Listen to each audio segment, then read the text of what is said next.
Hello, आज चली गई हो हमको छोड़कर, कभी तो मिलोगी नोवेल्टी सिनेमा के मोड़ पर। अमन लाइट हाउस हसनगंज निवासी भाई साहब तरफ से 51 रुपए का पुरस्कार पार्टी हार्दिक धन्यवाद रही। मैं भी सालनपुर का दोस्तों को है जिसे शुक्र करती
क्षमा की हरकतों पर ख्याल कब करते हैं परवाने, फिदा होकर के जान कुर्बान कर देते हैं दीवाने।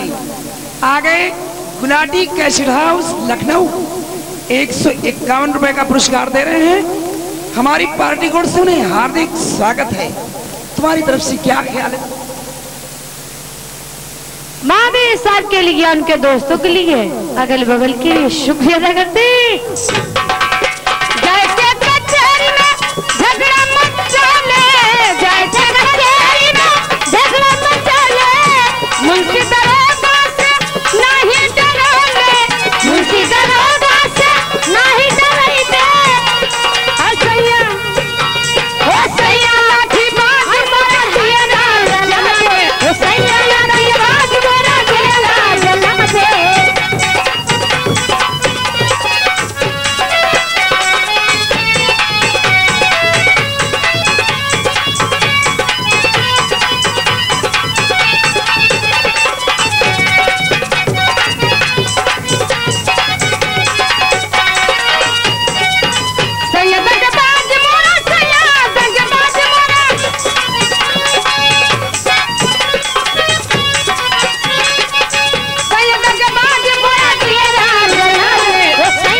हेलो, प्यार किसी का कब पूरा होता है, प्यार का पहला अक्षर ही अधूरा होता है। आलोपी दादा बिशनपुर निवासी भाई साहब तरफ से 151 रुपए का पुरस्कार पार्टी हार्दिक धन्यवादी। कोई शामिल